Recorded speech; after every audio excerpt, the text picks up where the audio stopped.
For years, AI felt like something out of a sci-fi movie, right? A distant promise.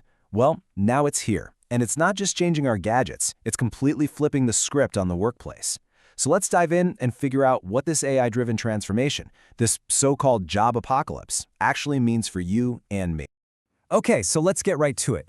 The big question on pretty much everyone's mind is AI coming from my job? Whether you're a coder, a writer, or an accountant, you've probably had that little thought in the back of your head. And as we're about to see, the numbers show this isn't just paranoia, it's a massive shift we really need to face head-on.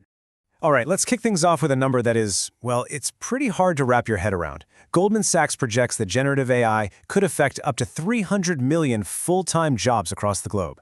To put that into perspective, that's nearly the entire population of the United States. It's a massive, massive shift, and believe me, it is happening fast. And look, this isn't some far-off futuristic prediction. It's happening right now. In just 1 year, we saw more than 54,000 layoffs in the US that were directly blamed on AI. These aren't just numbers on a spreadsheet. These are real people, real livelihoods, showing us that AI has definitely left the lab and entered the real world. And if you zoom out even further, the IMF suggests that AI could touch nearly 60% of jobs in advanced economies. But here's the crucial part. Affected doesn't automatically mean replaced.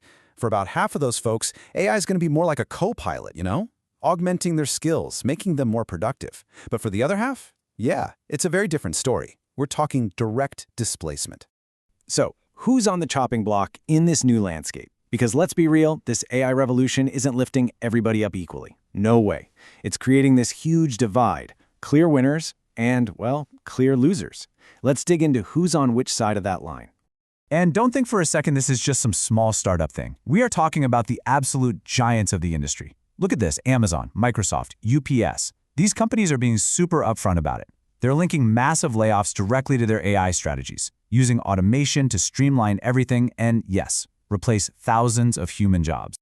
Okay, this next slide is fascinating because it shows the two sides of the coin. On one side, you've got the jobs that are all about routine, repetitive stuff. Think data entry, customer service. Those are, frankly, easy targets for automation. But then you look at the other side and you see this boom in jobs that need complex problem-solving, physical skill, or high-level strategic thinking. We're talking renewable energy, healthcare, and of course the people building the AI itself. This whole AI shakeup is also shining a pretty harsh light on a major gender gap. The data is stark. 79% of working women are in jobs with a high risk of being automated, compared to just 58% of men. Why such a huge difference?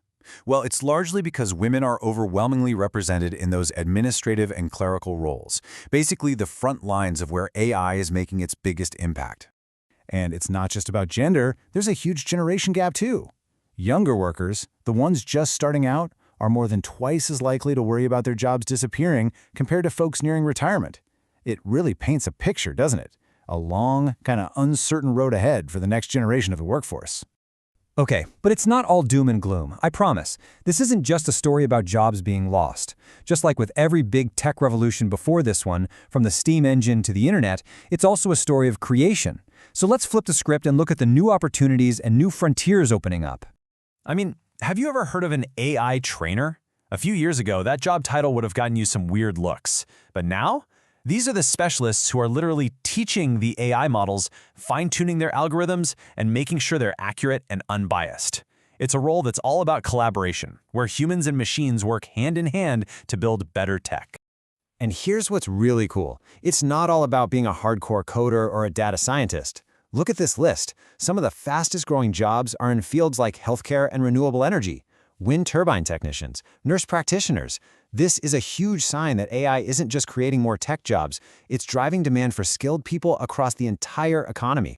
This quote from McKinsey really puts things in perspective. Just think about that for a second.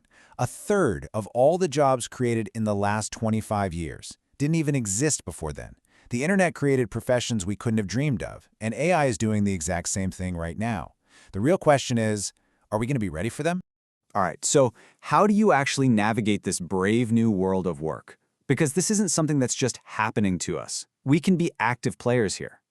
Let's get into the toolkit, the skills and strategies you're going to need to not just survive, but actually thrive in all of this. And first off, let's start with some good news, because I think we need it.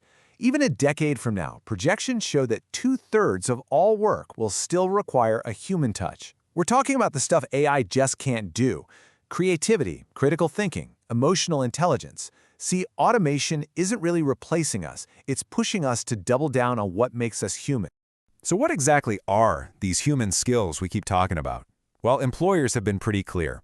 They want people who can think analytically and creatively, people who are resilient, flexible, and agile. These aren't just corporate buzzwords anymore. They are the new currency in the workplace. Honestly, they're your best defense against automation. Okay, so what's the action plan? Your personal game plan. I like to think of it like a three-legged stool. You need all three legs to be stable. First leg, tech skills. You got to understand the basics of AI and data. Second leg, those human skills we just talked about, communication, leadership, creative problem solving. And the third and maybe most important leg, a mindset of lifelong learning. You have to stay curious. With those three things, you'll be in a really good spot to handle whatever comes next. So, where does this all leave us? What's the big takeaway here? Well, this isn't an apocalypse, it's a redefinition. We're not at the end of work, not even close. We're at the beginning of a whole new era. And this is really the core message I want you to walk away with. It's not a job apocalypse, it's a job redefinition. The very idea of what a job is changing right before our eyes. The focus is shifting away from doing routine tasks and towards solving complex problems, away from simple execution towards real strategy. Our value isn't in doing what a machine can do faster, it's in doing what a machine can't do at all. And that leaves us with one final, really important question. And it's not a question for some distant future, it's for you, right now. In a world where intelligent automation is handling more and more of the routine stuff, what will you choose to be uniquely human at? What problems will you solve? What will you create? The future of work, it's really in our hands.